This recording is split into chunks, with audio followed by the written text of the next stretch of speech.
The morning Look! air in downtown It is spreading Chicago across smelled the of rain entire that hadn't system! fallen yet. A metallic tang This that cannot clung be to the happening glass right now. towers along the Shut way. it down before it is too Elena late! Brooks stood at the revolving door of Kessler and Vance Architecture, the firm she had helped build from a 6-person studio into one of the most decorated names in American design, and pressed her access card against the black sensor pad, the way she had done every weekday morning for the past 11 years. The light blinked red. She tried again, angling the card, thinking the chip had simply scratched against her keys in her bag. Red again. A young security guard she didn't recognize, new, probably hired in the last month the company grew. That fast. Watched her from behind the reception desk with the polite discomfort of someone who has been told something and doesn't know how to say it.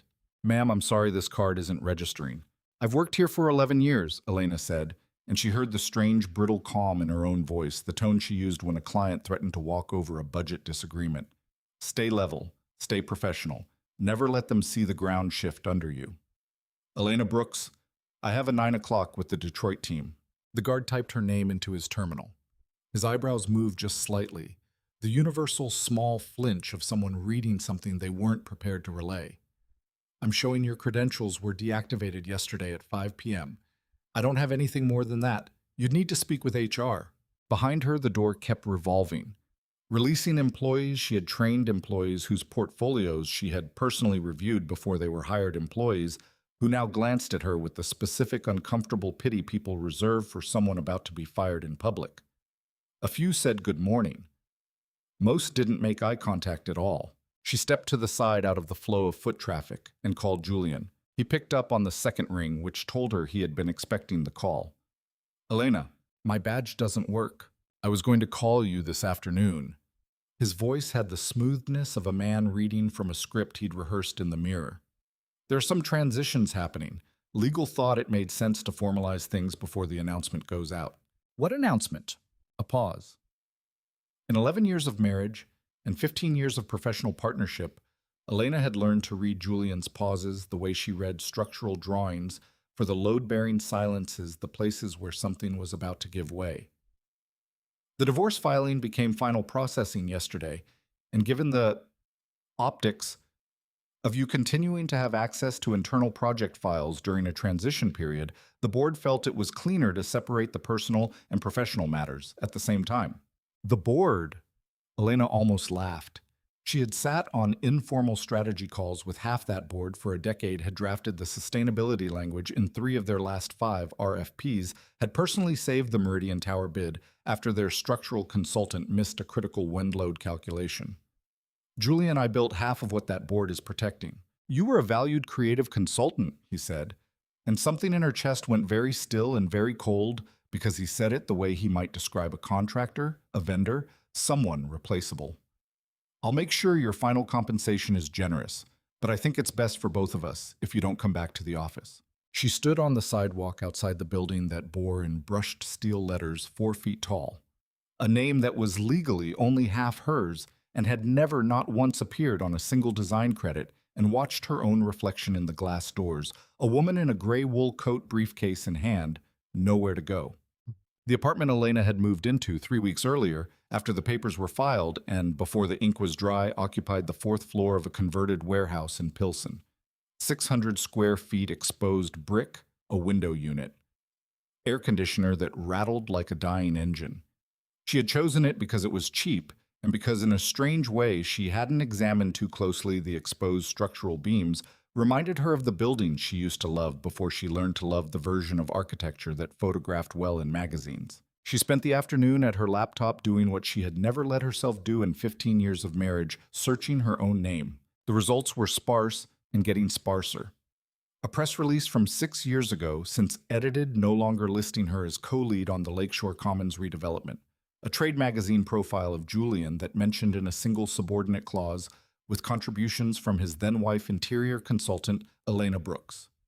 An industry directory that had already updated her title former interior consultant Kessler and Vance. Not architect, not co-founder, not the woman who had drawn the original massing studies for 4 of the firm's most celebrated buildings on cocktail napkins and hotel notepads because inspiration didn't wait for office hours.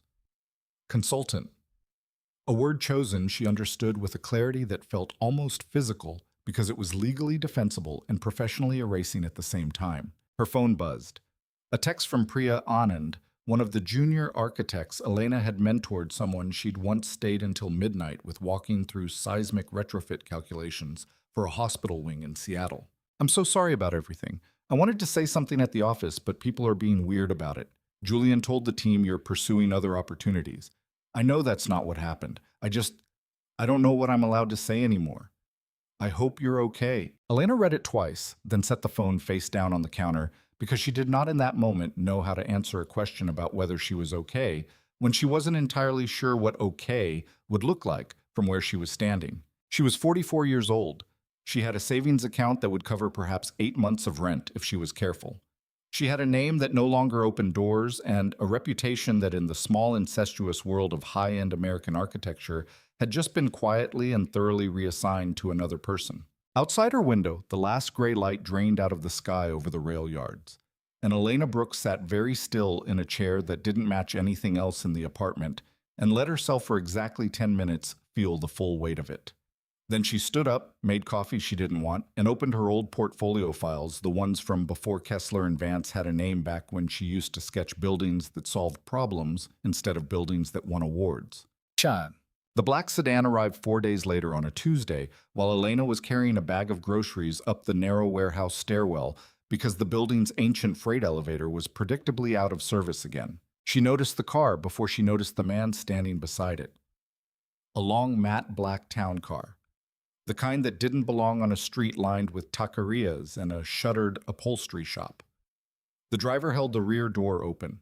A man in a charcoal overcoat stepped out, tall, silver-templed, somewhere in his late 50s, with the unhurried posture of someone who had never once in his adult life needed to convince anyone of anything by raising his voice. Ms. Brooks.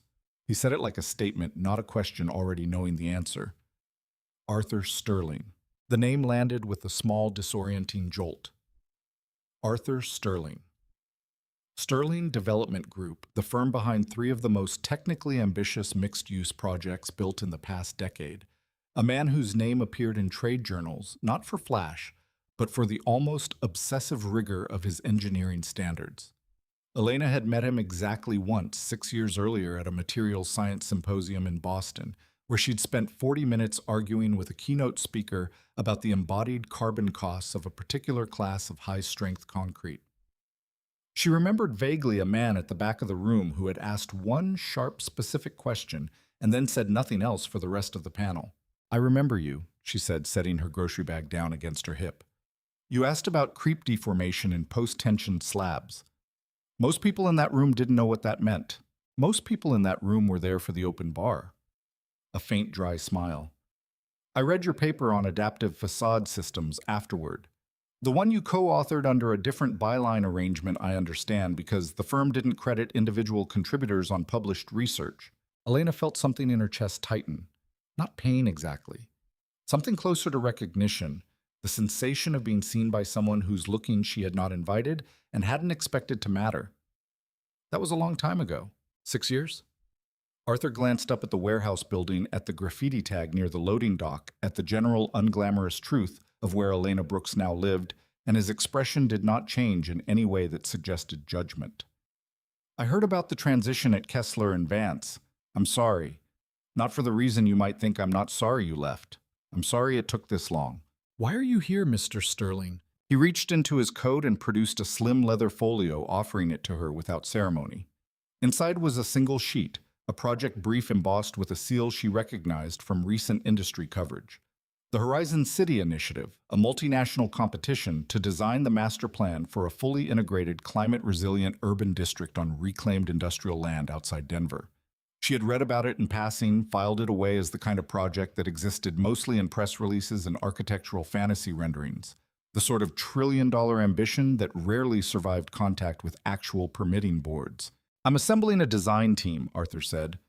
Not the usual roster. I don't want another glass tower with a green roof and a press conference about sustainability. I want something that actually works structurally, financially, environmentally, at a scale nobody has built successfully yet. And I want to hire the person who understands how to do that, not the name that's been signing other people's drawings for 15 years. Elena looked down at the brief at the scope of it at numbers with more zeros than she was used to seeing outside of municipal budget hearings. Then she looked back up at Arthur Sterling standing on a cracked Pilsen sidewalk in a coat that cost more than her monthly rent waiting, with the patience of a man who had clearly already made his decision and was simply extending her the courtesy of catching up to it. "Why me?" she asked. "There are 40 firms who would kill for this commission, firms with names on the door and boards who will return your calls the same day." "Because I don't need a name on a door," Arthur said. "I need someone who can look at a structural failure before it happens instead of after. I've watched your work for 6 years, Ms. Brooks, from a distance because it was never attached to your name, and I had to go looking for it. I'm done watching from a distance." He paused, and for the first time something almost gentle entered his voice, though his eyes stayed level businesslike entirely without pity. "Are you finally ready to design under your own name?" The rail yard wind cut down the narrow street, lifting a page of newspaper past the Tuckeria's shuttered gate. Elena thought about the red light on the badge reader, about former interior consultant, about 15 years of napkin sketches that became someone else's acceptance speeches. "Come upstairs," she said. "It's cold and I want to see the rest of that brief before I answer you." Arthur Sterling almost smiled. "That," he said, "is exactly the answer I was hoping for."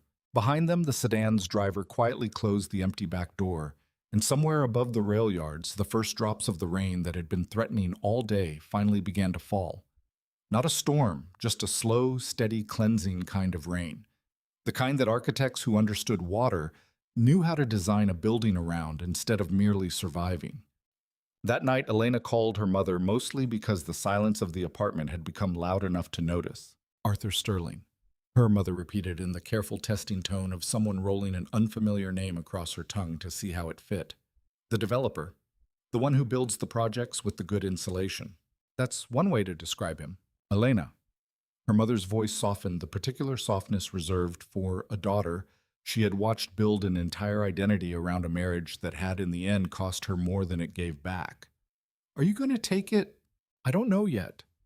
Elena sat on the edge of her mattress, the one piece of furniture in the apartment that actually belonged to her rather than to a life she was still in the process of dismantling. "It's not a small thing. It's not a normal job. If I fail at this, I fail in front of every person in the industry who already thinks I was just Julian's decorator with a fancy vocabulary. And if you don't take it..." Elena looked at the ceiling, at the exposed brick, and the old iron pipe running along the joists, a structure built by men 120 years earlier who had never once doubted their work deserved to be trusted. "Then I stay the woman whose badge doesn't work anymore," she said. "I think I already tried that version of the story for 2 weeks. I didn't like how it ended." Her mother was quiet for a moment. "Your father used to say you could see load paths in a building before you could see your own reflection clearly. I always thought that was a strange thing to be proud of a daughter for. I don't think that anymore." After she hung up, Elena sat for a long time with the project brief open on her laptop, rereading the technical requirements, the flood modeling parameters, the carbon performance mandates the phrase design authority, to be determined by demonstrated technical merit, buried in the fine print of the RFPA sentence. She suspected most competing firms would skim past without registering its significance.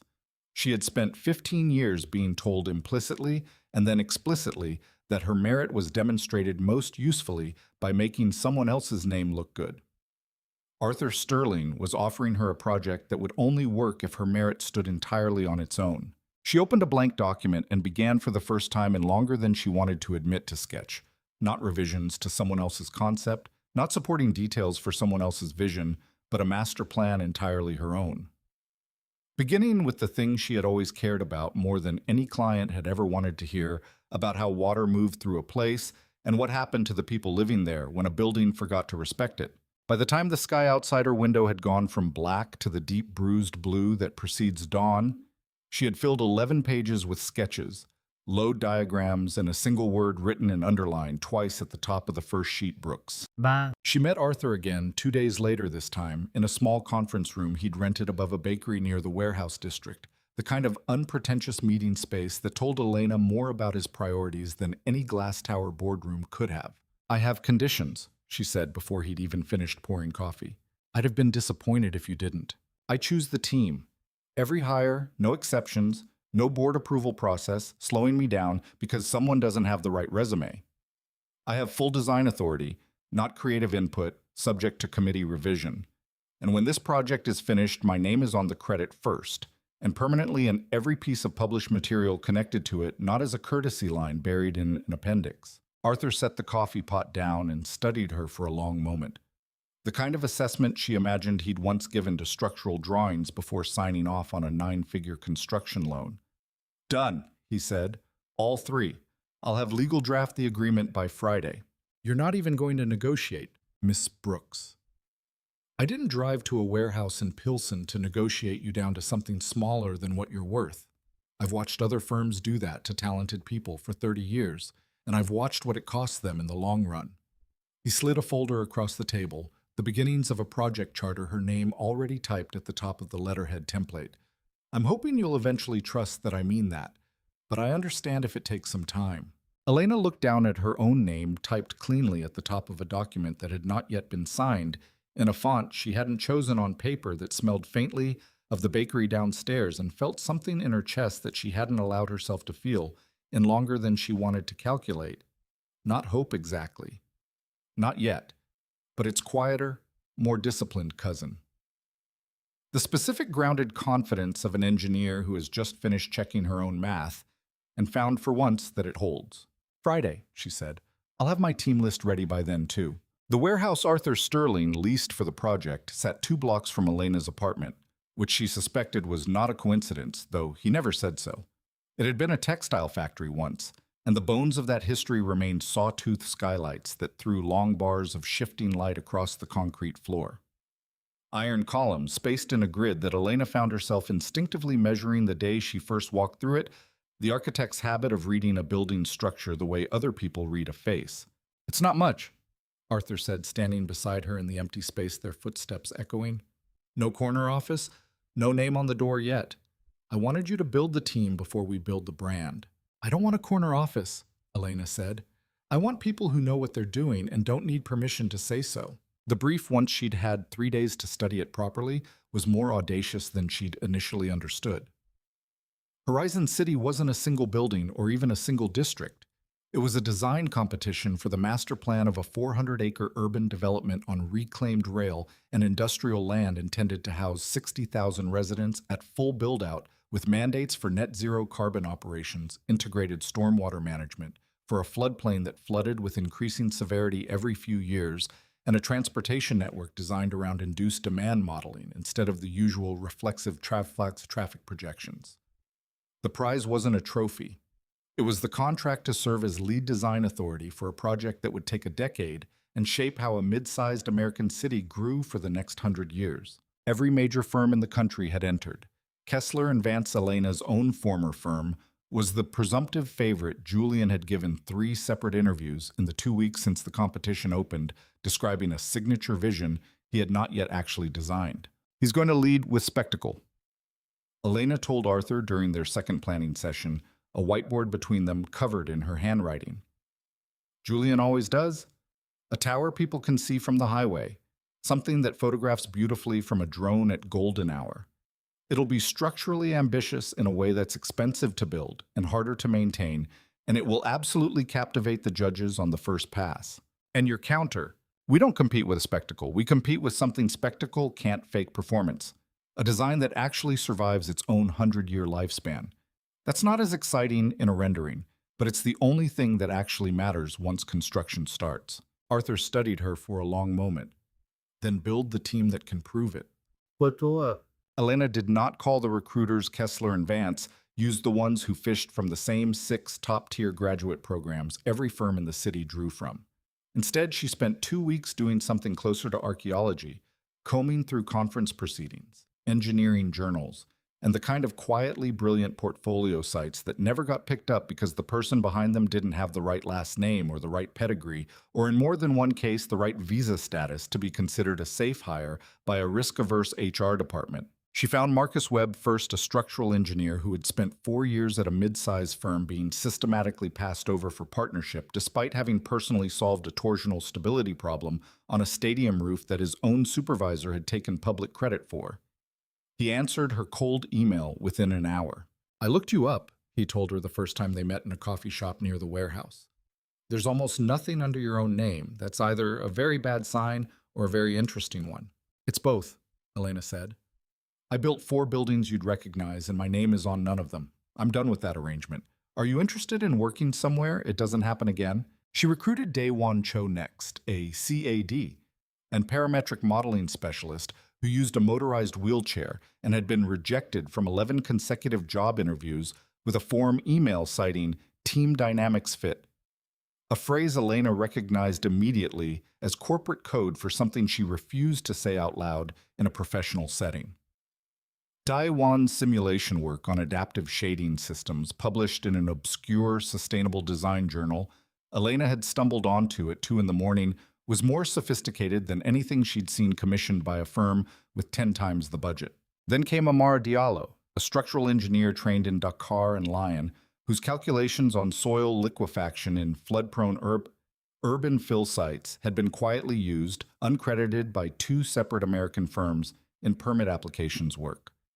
Amara had done as an underpaid contractor because no licensed firm in the country would sponsor her for the credentialing exam despite her qualifications far exceeding the requirement. And Jonah Reyes, 26 years old, 6 months out of a graduate program at a school nobody in the industry considered prestigious, whose thesis on modular green infrastructure for floodplain reclamation had been rejected by 14 firms in a row, every rejection some variant of "not quite the direction we're going in right now."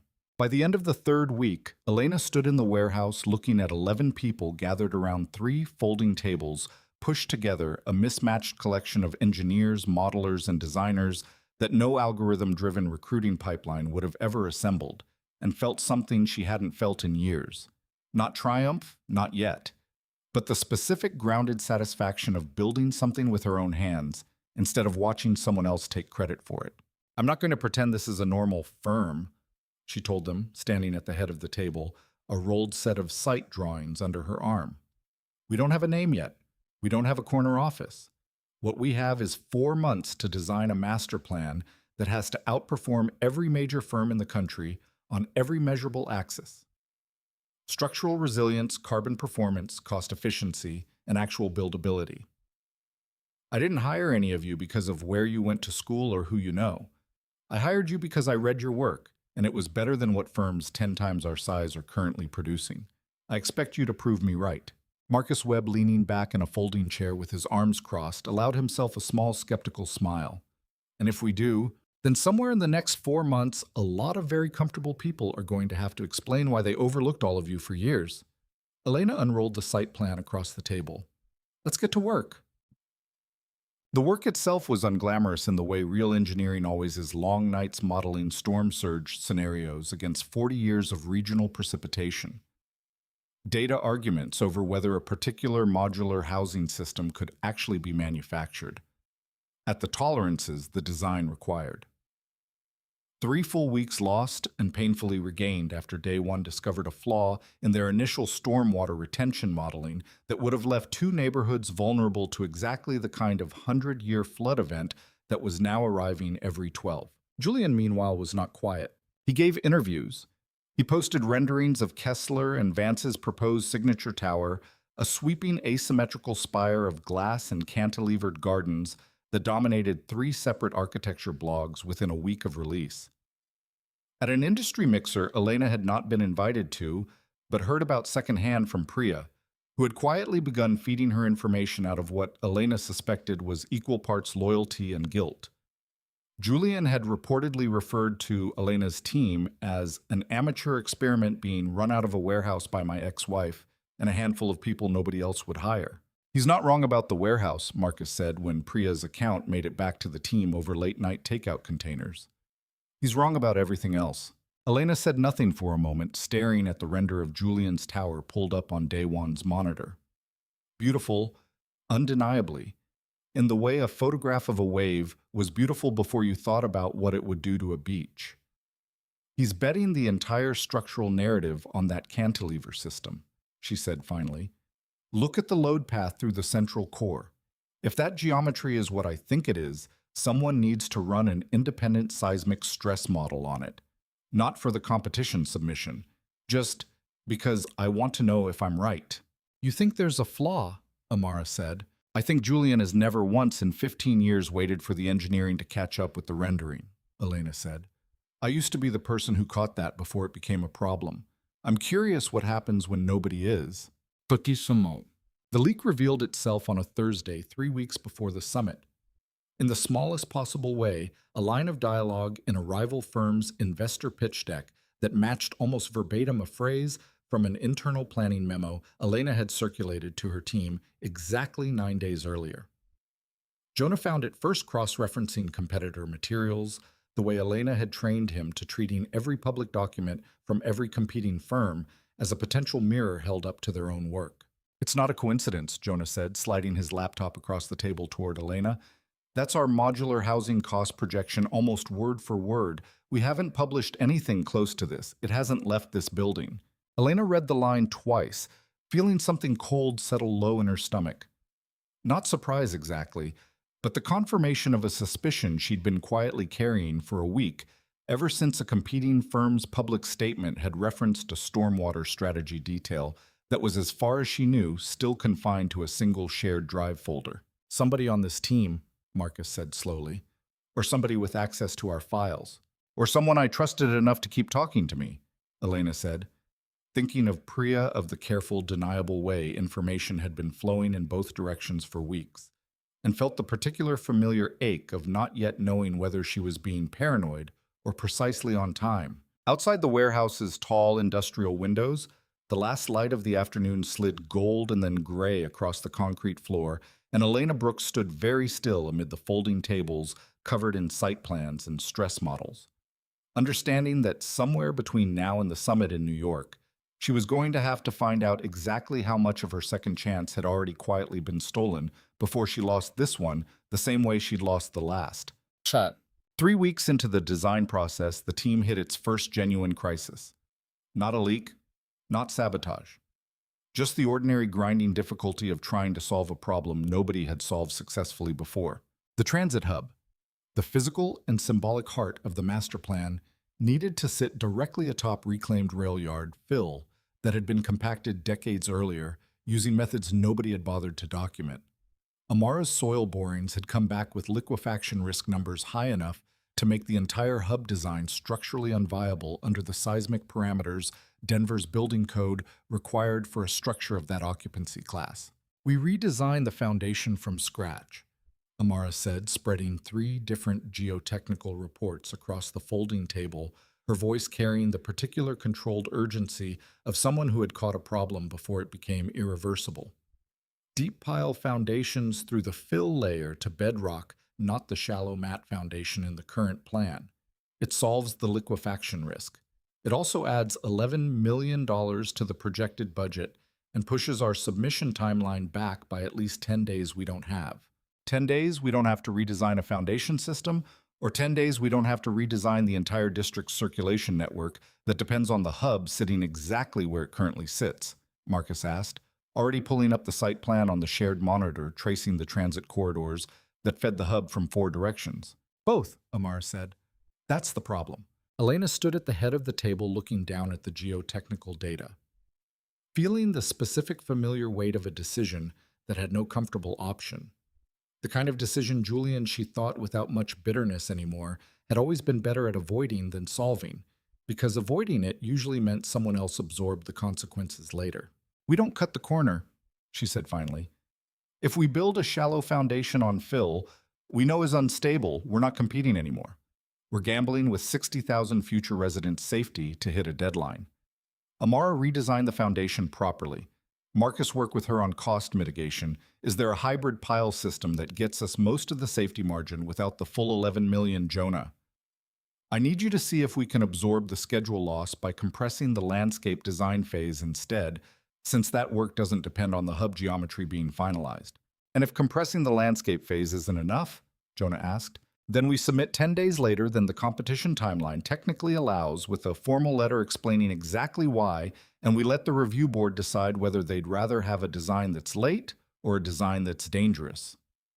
Elena looked around the table at 11 people who had 4 weeks earlier been strangers to each other now, arguing over a foundation problem with the unguarded intensity of people who actually cared whether the answer was right. I'm not going to ask any of you to hide a risk to make a deadline. That's not the kind of firm I'm building.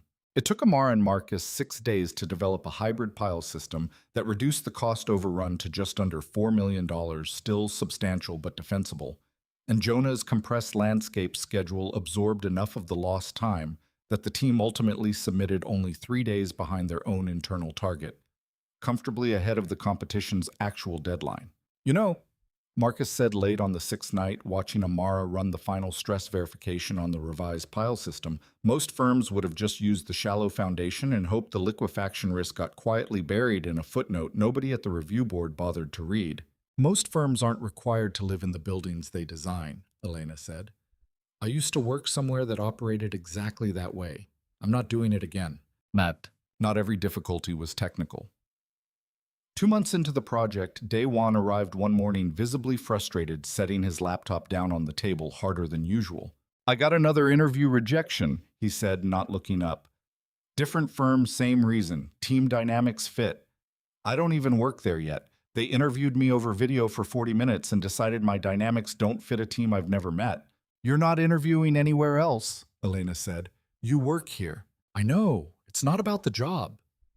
Daewon finally looked up, and Elena recognized with an uncomfortable jolt of familiarity the specific expression of someone doing math on how much of their own competence would ever be allowed to simply speak for itself without first clearing a series of unrelated hurdles. It's just, I keep thinking about how many other people are getting that same email right now for reasons that have nothing to do with whether their work is good, and how long I believed it must be about the work until I actually got here and found out it wasn't. Elena sat down across from him, letting the silence hold for a moment before she spoke. When I was 26, she said, a senior partner at my first firm told me, in what he clearly believed was constructive feedback, that clients found it easier to trust technical explanations delivered by a male voice, and that I should consider letting one of the male associates present my own structural analysis in client meetings. I did it for 2 years before I understood what it was actually costing me. She paused. I'm not telling you that to make you feel better about today. I'm telling you because I want you to understand that when I built this team, I wasn't being generous. I was trying to build the firm I wish had existed when I was your age. That only works if the work you do here gets to be the entire conversation. So show me the shading model. Let's talk about the actual problem. Daewon's adaptive shading system, once fully modeled, ultimately became one of the proposal's most quietly persuasive technical achievements. A facade geometry that adjusted incrementally across the district's residential towers based on real-time solar load data, cutting projected cooling costs by nearly a third without relying on a single ornamental gesture. When Elena presented it to the full team for review, she made a point of having Daewon walk the group through the underlying methodology himself, uninterrupted the way she wished someone had insisted on for her 20 years earlier. The leak, when Elena finally traced it, turned out to be neither dramatic nor personal, which she found in a strange way more disappointing than betrayal would have been. It wasn't Priya. It was a shared cloud folder Elena had set up in the project's first frantic week before she'd learned to think like someone whose work had once been stolen instead of someone who simply did the work, a folder briefly, carelessly shared with a former Kessler and Vance colleague for an unrelated reference document, permissions never revoked. No conspiracy, just an old habit of trust she hadn't yet unlearned. Fixed Daewon confirmed, closing his laptop after auditing every access log in the system. New permissions two-factor on everything, and I've flagged our real numbers to diverge slightly from what's in any shared document from here forward. If something leaks again, we'll know exactly which version it came from.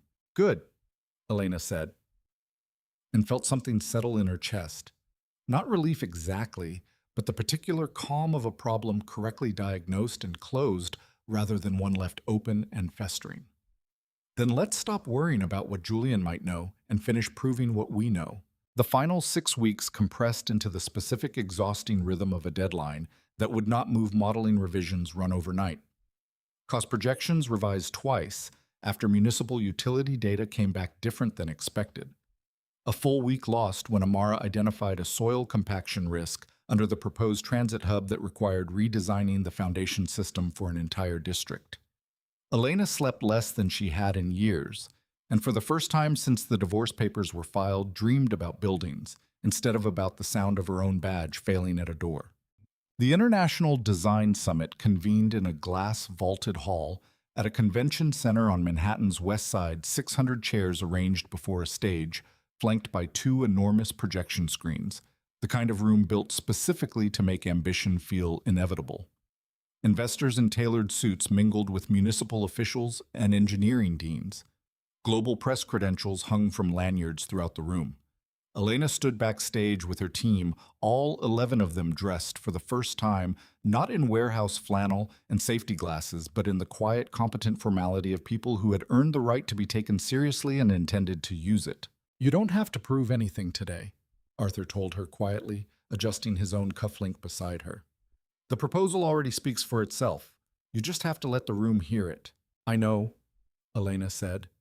And she did know it in the analytical part of her mind that had spent 4 months stress testing a floodplain foundation system until it could survive a 100-year storm. But there was another part of her, quieter and older, that remembered exactly what it felt like to stand in rooms like this one and watch someone else's name go on work her hands had built. Julian's presentation went first by order of a scheduling lottery. Neither team controlled, and Elena watched from the third row as the man she had been married to for 11 years walked onto that stage with the effortless, camera-ready ease of someone who had never once doubted a room would love him. The Kessler and Vance proposal was, structurally speaking, a spectacle. A signature tower rose at the center of the projected, rendering its upper third twisting through a cantilevered garden system that seemed in the animated fly-through to defy the ordinary rules of load and gravity. The audience audibly reacted, a soft collective intake of breath, scattered applause before Julian had even finished his opening remarks. He spoke about legacy, about vision, about a skyline that would define the region for a century. He did not, Elena noticed, spend more than 90 seconds of a 40-minute presentation discussing actual structural methodology, seismic performance data, or long-term maintenance costs. He didn't need to. The room was already in love with the picture. When the applause settled and the moderator opened the floor for questions, Elena raised her hand and waited to be called on, feeling 11 pairs of eyes from her own team watching her from the row behind. "Ms. Brooks?" the moderator said, recognizing her. Elena suspected from the brief flicker of surprise on his face that half the room recognized her too, and knew exactly whose name used to sit beside Julian's on projects very much like this one. "You have a question for the Kessler and Vance team." "A technical one," Elena said, standing her voice carrying clean and level through the hall's excellent acoustics. "Mr. Kessler, the central cantilever garden system in your signature tower, the load transfer through the tapered core at levels 40 through 52. Can you walk us through how that geometry performs under the region's actual seismic design category, specifically under long-duration lateral loading rather than a single peak event?" A pause. Not a long one, but long enough in a room full of engineers and investors trained to read exactly that kind of silence to register. "Our structural team has run the standard code compliance analysis," Julian said, recovering smoothly, though Elena, who had spent 11 years learning every register of his voice, heard the small catch beneath the polish. "The design meets all applicable seismic requirements for the region." "Meets code B," Elena said. "Isn't the same question as survives repeated long-duration loading without progressive degradation of the connection points. Code compliance is a minimum. I'm asking about performance over the building's full service life."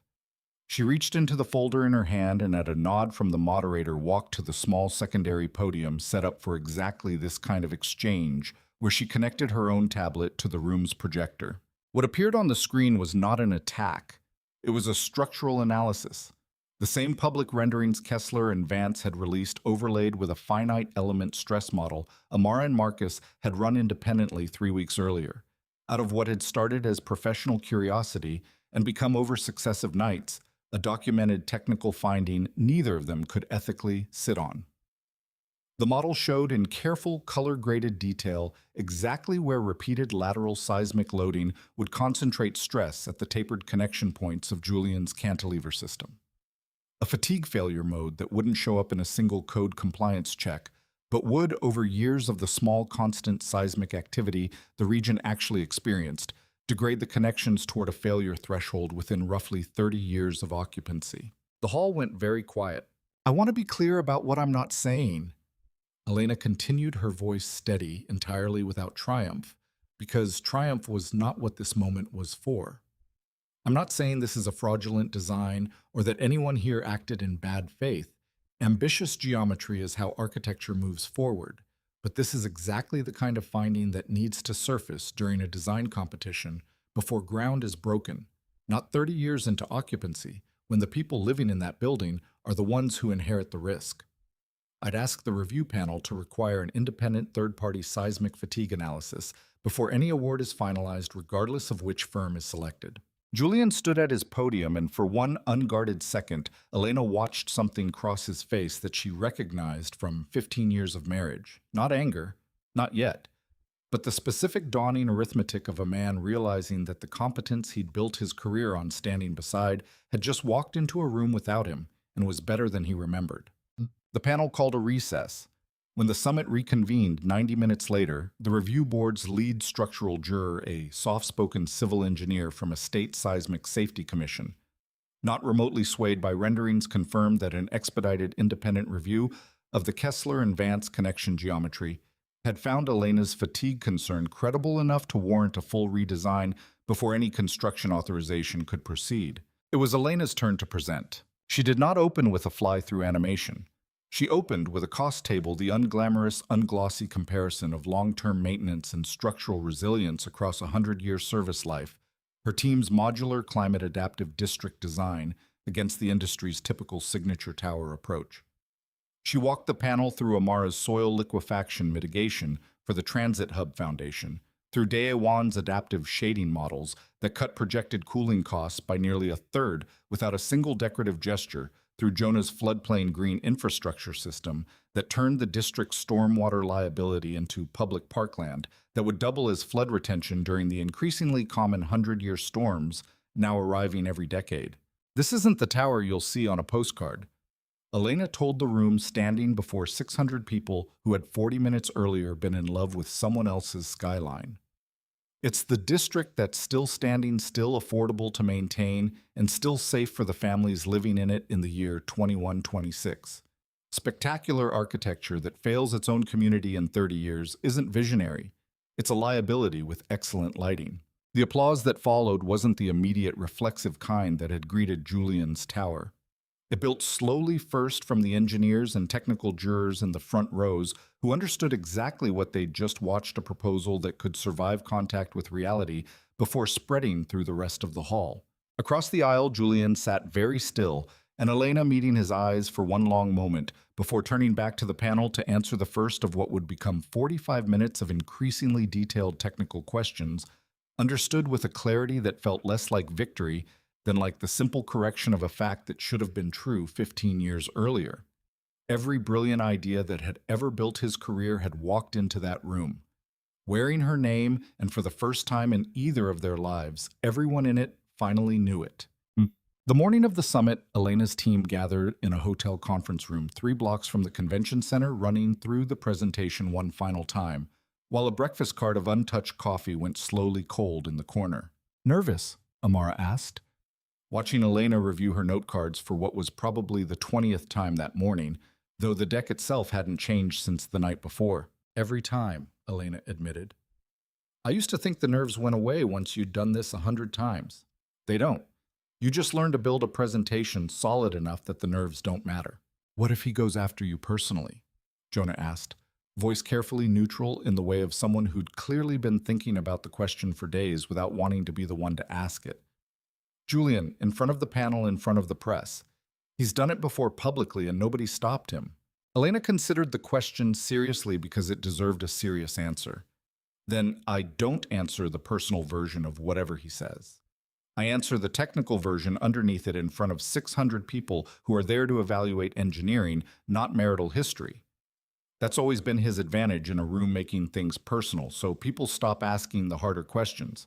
I'm not going to hand him that room twice. Marcus looked up from the final structural summary he was double-checking. For what it's worth, yeah, he said, I've reviewed a lot of competing proposals in my career. I've never once seen a submission this thoroughly stress tested against its own worst case scenarios. Whatever happens with Kessler and Vance today, this design holds up. That's not a pep talk, that's just the math. Elena allowed herself a small, genuine smile, not performance, not reassurance for the team's benefit, but the real thing. Then let's go make sure 600 people understand the difference between a rendering and a building. Okay. Backstage in the last few minutes before the doors opened, Elena found herself standing beside Priya, who had flown in independently on her own dime, technically still a Kessler and Vance employee, and therefore taking a professional risk simply by being seen in the same building as Elena's team before the results were public. I'm not supposed to be talking to you right now, Priya said quietly, glancing toward the far end of the corridor where a Kessler and Vance staffer was setting up display materials.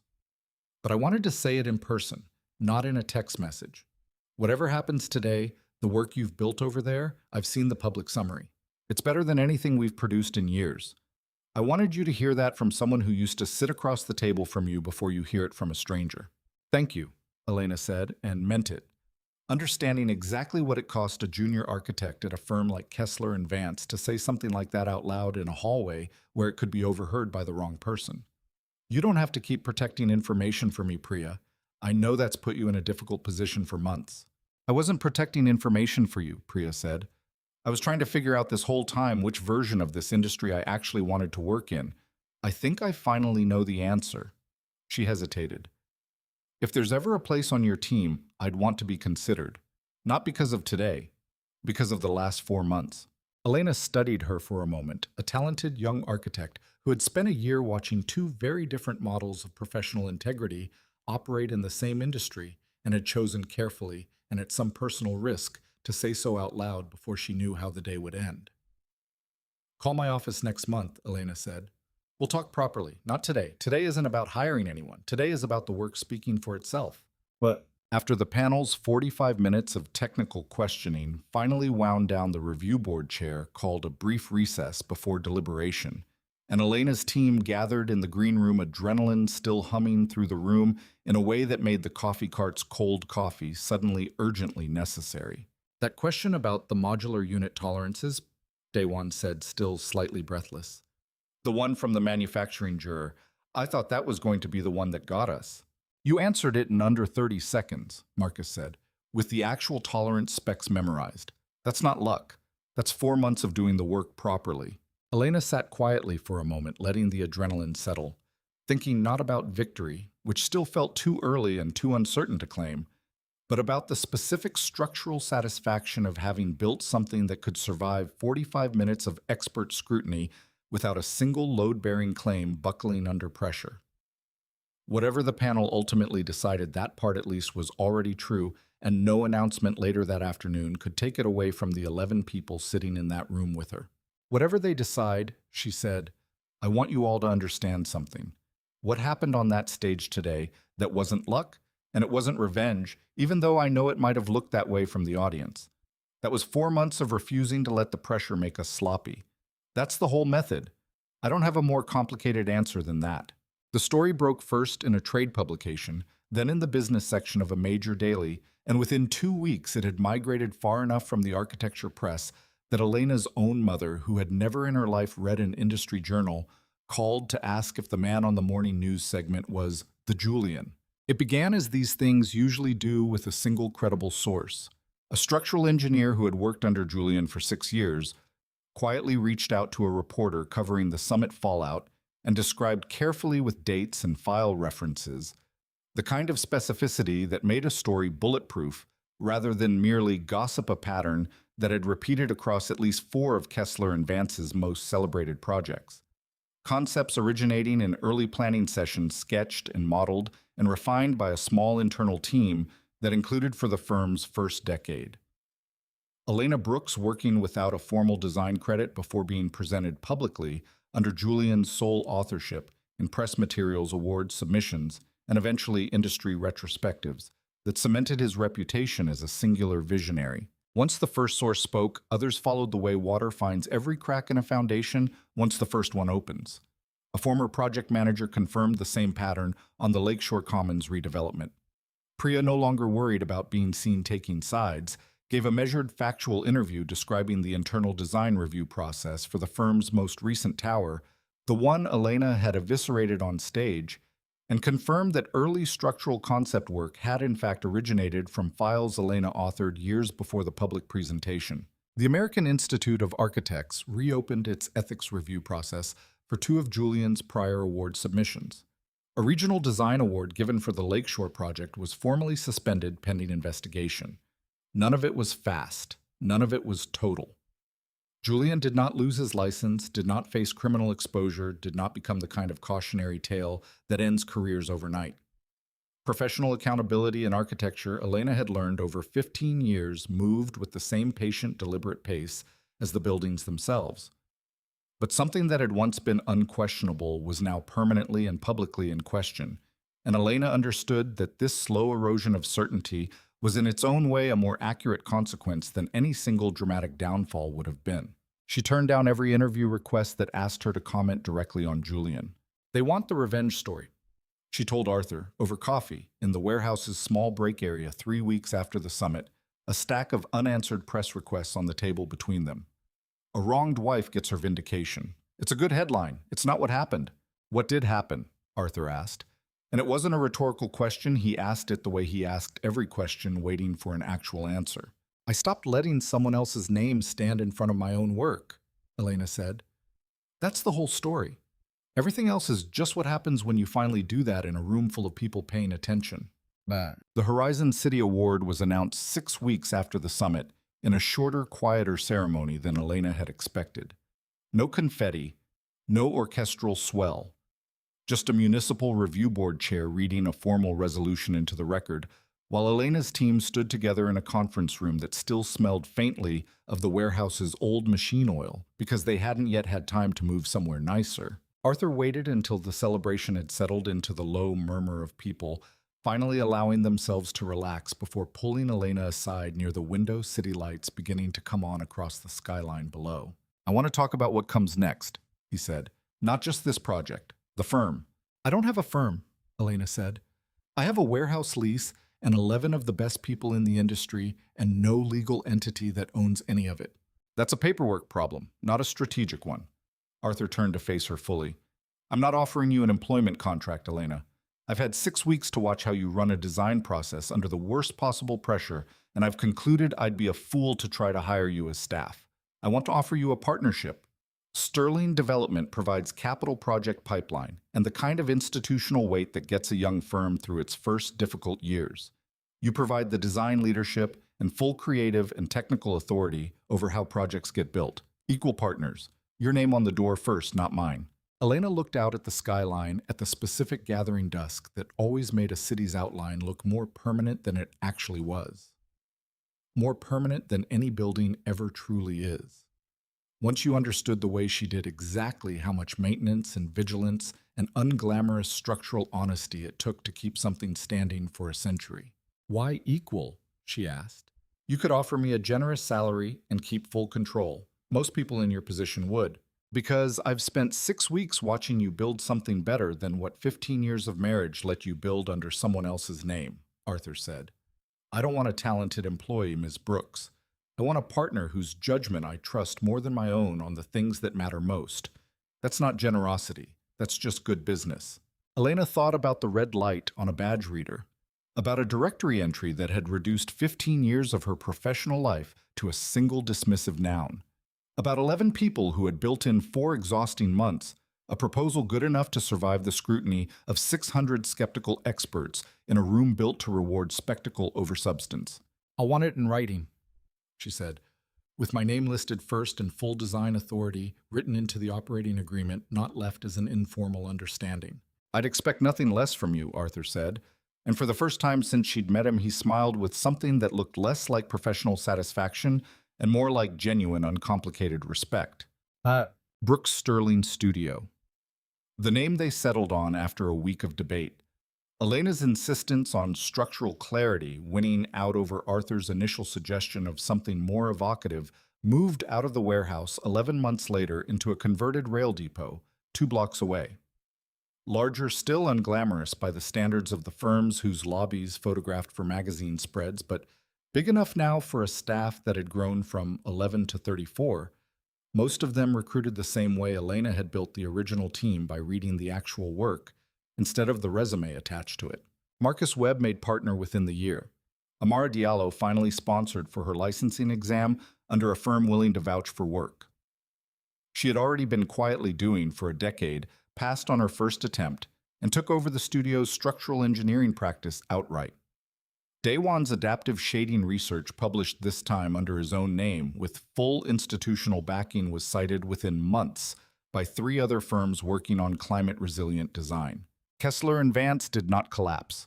Julian retained his license, his firm, and a diminished but still functioning client base willing to overlook a suspended award and a quietly damaged reputation in exchange for undeniable technical talent that Elena privately acknowledged he did still possess, even if it had never been entirely his own.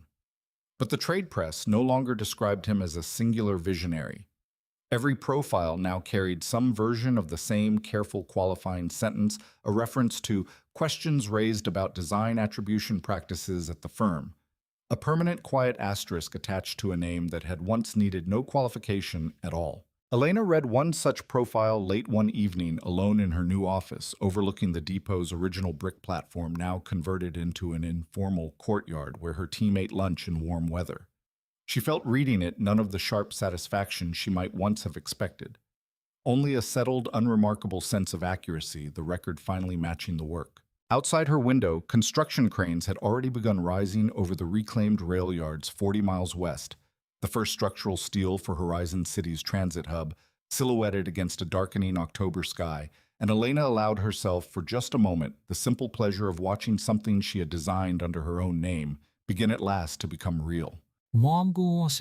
Priya joined Brooks Sterling's studio 2 months after the summit, exactly as she'd said she would, and became within her first year the lead designer on the district's mid-rise residential blocks. The unglamorous essential housing that would actually shelter most of Horizon City's future residents' work. She pursued with a rigor Elena recognized with a private, complicated pang, as the same rigor she herself had once brought to projects that ended up carrying someone else's name. I keep waiting for someone to tell me my numbers are wrong just because I'm the one presenting them, Priya admitted a few months into her tenure after a client meeting where a municipal reviewer had accepted her cost projections without a single follow-up question. It's strange how long it takes to stop bracing for that. It took me 2 years, Elena said. Maybe longer. I don't think the bracing ever fully disappears. You just get better at noticing when it's no longer necessary. Julian requested a meeting 3 months after the summit, not through his lawyers, not through a publicist, but a direct handwritten note delivered to the depot's front office, asking simply for 20 minutes. Elena considered refusing. In the end, curiosity and something quieter and more complicated that she didn't fully examine won out. They met at a small cafe equidistant between their 2 offices. Neutral ground, no assistants, no recording devices that either of them mentioned. I'm not here to apologize in the way you probably expect, Julian said without preamble once the coffee arrived. I don't think I fully understand yet everything I did wrong over 15 years. I've had 3 months of very uncomfortable conversations with lawyers and ethics boards to start understanding some of it. I'm not going to pretend that process is finished. Then why the meeting? Because I watched you on that stage, he said, and for the first time in longer than I want to admit, I understood exactly how much of what I built was never actually mine, and I don't know what to do with that except say it to you directly instead of reading about myself in a trade publication. He turned his coffee cup slowly on the table, not drinking it. I'm not asking you for anything, Elena. I don't expect forgiveness, and I don't think I've earned the right to ask for it. I just didn't want the only version of this conversation to happen through lawyers and press statements. Elena studied him for a long moment. A man she had once loved had built 15 years of professional life alongside watching him finally belatedly do the arithmetic she had done alone in a Pilsen apartment over a year earlier. I don't have anything I need from you, Julian, she said finally. Not an apology, not an admission, not a settlement. I have a firm with 34 employees and a project that's about to break ground, and none of that required anything from you to become true. I hope you figure out what to do with the part of your career that was actually yours. I mean that honestly. but I'm not the person who can help you find it anymore. She left the cafe without finishing her coffee and did not in the months that followed feel the need to describe the conversation to anyone on her team because it belonged finally and completely to a chapter of her life that no longer required an audience. By early spring, Brooks' Sterling studio had been retained for 2 additional municipal projects beyond Horizon City. A flood-resilient waterfront redevelopment in a mid-sized Midwestern city, recovering from repeated 100-year storms, and a modular affordable housing initiative that Jonah, now leading his own small design team within the firm, had championed from the earliest planning stages. "We're not the warehouse anymore," Marcus observed one evening, looking out across the depot's now full floor of desks, 30-some people working past normal hours, not because anyone required it, but because the work itself had become the kind people wanted to stay late for. "Does that bother you, the scale of it?" Elena considered the question, watching Amara walk a junior engineer through a seismic calculation at the drafting table nearest the window, watching Day One's shading models glow on 3 separate monitors, watching Priya sketch elevation studies with the same unguarded focus Elena remembered from her own earliest years in the profession before she'd learned to be careful about who saw her working. "No," she said. "I built the warehouse because it was what I could afford and because I needed people who understood that the work mattered more than the address. I didn't build it because I thought staying small was virtuous. The goal was never to stay invisible. It was to stop letting invisibility be someone else's choice." 1 year to the day after the black sedan had stopped outside a warehouse apartment in Pilsen, Elena Brooks stood at the edge of a cleared construction site 40 miles west of Denver, wind moving across ground that had until 18 months earlier been an abandoned rail yard choked with scrub grass and rusted freight containers. Now it was the future site of Horizon City's Central District, graded, surveyed, staked with the orange flags of a foundation crew that would break ground within the hour. The groundbreaking ceremony was smaller than the industry expected, which Elena had insisted on from the beginning. No orchestral score, no drone footage set to inspirational music. A modest stage, a scattering of folding chairs for city officials and community representatives from the neighborhoods the development would border, and a single ceremonial shovel that would within the week be back in a maintenance shed doing actual work. Her team stood together near the front. Marcus in a suit he clearly found uncomfortable. Amara laughing at something Jonah had said Day One, adjusting the angle of his wheelchair to get a clearer view of the site plan mounted on an easel beside the stage. Arthur stood a little apart, the way he always did at these events, close enough to be present, far enough to let the credit land where it belonged. The mayor spoke first, then a representative from the Regional Flood Mitigation Authority, describing in careful municipal language what the project's stormwater infrastructure would mean for neighborhoods that had flooded 3 times in the past decade. Then the city's planning director gestured to a low granite marker that had been installed at the site entrance the day before, still covered by a simple canvas sheet, and asked Elena to unveil it. She walked to the marker, aware of the small crowd's attention settling on her. Aware, too, in a distant and no longer painful way, of exactly how different this moment was from every ribbon cutting she'd stood beside for 15 years at the edge of a stage while someone else's name was read aloud. She pulled the canvas away. The plaque was simple, brushed steel set into granite, the kind of understated permanence Elena had specifically requested over the ornate bronze the developer's original vendor had proposed. Horizon City, Central District, groundbreaking, October 2027. Chief Architect Elena Brooks, Sterling Studio. There was applause, warm and unhurried, and Elena stood beside it for a long moment, reading her own name in metal that would outlast every person currently standing on that windswept field, and felt something settle in her chest that she recognized eventually as simple and complete satisfaction. Not triumph, not vindication, just the quiet accuracy of a fact finally recorded correctly. After the ceremony, while the crowd dispersed toward a modest reception tent and the foundation crew began the actual work of driving the first survey stakes, a young woman in a site visit hard hat approached Elena near the edge of the stage. An architecture student, Elena guessed, or a very junior hire, the particular mixture of eagerness and nerves unmistakable. "Miss Brooks, I'm sorry to interrupt. I'm in my final year at the State University Urban Planning Program. I wanted to ask you something, if that's all right." "Of course. How did you do it?" The young woman glanced briefly toward the horizon, toward the distant Denver skyline, where Kessler and Vance's own recent project still rose diminished, but not erased. Everyone talks about the summit like it was this defeat, this takedown. Like you beat him. How did you beat someone that powerful? Elena considered the question for a moment, watching the Foundation crew's first stakes go into ground that would within a decade support 60,000 people's homes. Schools and daily lives ground she had spent 4 exhausting months making sure could actually bear that weight structurally and otherwise. I never tried to defeat him, she said finally. That's not what any of this was about, even though I understand why it looks that way from the outside. I spent 15 years letting someone else's name stand in front of my own work, because it was easier, or because I told myself the work mattered more than the credit, or because I was afraid of what it would mean about the years I'd already given away if I finally admitted the arrangement wasn't fair. I didn't win anything at that summit, I just stopped hiding my own work in a room full of people paying enough attention to finally see it. Everything else, the firm, this project, all of it. That's just what happens afterward when you let people see what you've actually been capable of the entire time. The young woman was quiet for a moment, turning that over. That's not really an answer about strategy, she said with the particular candor of someone young enough not to have learned yet when candor was inconvenient. Elena almost laughed. No, she agreed. It isn't. The strategy part is simpler than people want it to be. Do work good enough that it can't be reasonably denied and build a team of people who'll tell you the truth about your own blind spots before a room full of 600 strangers has to do it for you. The hard part was never the strategy. The hard part was believing I was allowed to put my own name on the door.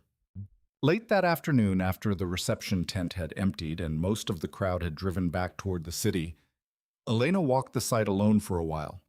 Arthur, a respectful distance behind her, both of them quiet in the particular way of people who no longer needed to fill silence with conversation to feel comfortable in it. She stopped near the center of the graded field where the site plan called for a public plaza. A modest, deliberately unglamorous gathering space designed to flood safely and drain quickly during the storms that would only grow more frequent over the district's 100-year service life, planted with native grasses that required no irrigation, shaded by a canopy structure Daewon had modeled to cut summer heat load without a single decorative flourish. It would never appear on the cover of a design magazine. It would, Elena was confident, still be functioning exactly as intended in the year 2127, long after every person currently standing on this field was gone.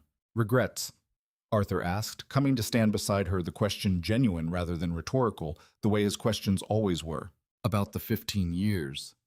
Elena watched the last of the survey crew pack up their equipment for the day, the graded earth turning gold and then gray as the sun dropped toward the mountains. I think about the woman who used to sketch buildings on hotel notepads because she couldn't wait for office hours, and I wish I'd trusted her sooner. But I don't know that I'd have built this team or this project or understood as clearly as I do now what actually matters in a design if I hadn't spent all those years learning the hard way what happens when you don't. And now, Elena looked out at the site, not a finished building, not yet just staked ground, and the first faint outlines of a foundation that would over the following decade become homes for 60,000 people who would never know her name, never need to, because the measure of good architecture had never actually been whose name appeared on the plaque. It was whether the building was still standing, still safe, still serving the people inside it, long after the ceremony was forgotten. Now, she said, I get to build things that are actually mine. That's not revenge, Arthur. It's just finally being allowed to be exactly as good as I always was. The wind moved across the reclaimed rail yard, carrying the first cold edge of an early Colorado evening, and Elena Brooks stood at the center of a city that did not yet exist except in her drawings and calculations, and 4 exhausting months of work by 11 people. Nobody else had thought to hire, not as anyone's wife, not as anyone's quiet, uncredited talent, but as the architect the historical record at last would remember correctly. Behind her, the last light caught the granite marker at the site entrance, her name cut clean and permanent into the stone, and somewhere beyond the darkening horizon, the skyline of a city she had once believed had no place left for her, kept rising floor by floor exactly as she had designed it, under her own name at last, and entirely on her own terms. 2 weeks before the groundbreaking, Elena had returned for the first time in over a year to the neighborhood where Kessler and Vance's headquarters still stood, Its brushed steel letters unchanged, though the firm beneath them had grown noticeably quieter in the trade press. She hadn't gone to see the building. She'd gone to meet Priya's replacement search committee for lunch at a restaurant 2 blocks away, and the route happened to pass directly beneath the tower's shadow. She stopped for a moment on the sidewalk the way she had that morning 14 months earlier, watching her own reflection fracture across the same revolving glass doors. This time, no red light waited for her on the other side of any threshold, because she had nothing left to prove to a building that had never actually belonged to her in any way that mattered. A woman came out through the doors, younger badge swinging from a lanyard, moving with the particular brisk unself-consciousness of someone who belonged exactly where she was standing. She glanced at Elena for half a second, the flicker of someone half recognizing a face from an industry profile, then kept walking, already late for something, already certain of her place in the world, in a way that Elena at that age had not yet learned to claim for herself. Elena watched her go and felt no bitterness in it at all, only a quiet retrospective tenderness for the version of herself who had once stood on that same sidewalk, believing her career was over, who could not have imagined on that particular gray morning everything that would still turn out to be true. The reception after the groundbreaking wound down slowly the way these things always did once the officials and press had departed, and only the people who actually cared about the work remained. Elena found herself near the end of the afternoon standing at the edge of the site, with Amara watching the foundation crew's equipment sit idle in the fading light. Work for the day already finished. Doesn't feel real yet, Amara said. 14 months of models and stress calculations, and now it's just dirt, stakes, a crane that hasn't lifted anything yet. It'll feel real in about 18 months, Elena said, when the first residents move into the transit-adjacent units and start complaining about parking the way people always do, regardless of how carefully you design the circulation network. She smiled, watching the last of the site crew load equipment onto a flatbed truck. That's usually when I know a building actually worked, not when people admire the rendering. When they stop noticing the structure entirely because it's just quietly doing its job underneath their ordinary lives. Is that satisfying? Amara asked, being invisible again in a sense, after everything it took to stop being invisible. Elena considered the question carefully because it deserved more than a reflexive answer. There's a difference, she said finally, between being erased and being trusted enough to disappear into good work. I spent 15 years experiencing the first one and calling it the second because I didn't yet know there was a difference. Now I do. My name's on that plaque at the entrance whether anyone reads it or not. That's enough. The building doesn't need to keep proving anything to me. It just needs to hold up the people inside it. They stood together a while longer as the light dropped fully below the mountains, the graded earth of the future district turning from gold to gray to a deep, settled blue, the same color Elena thought as the sky outside her Pilsen apartment window on the night she'd first opened a blank document and begun finally to draw something entirely her own.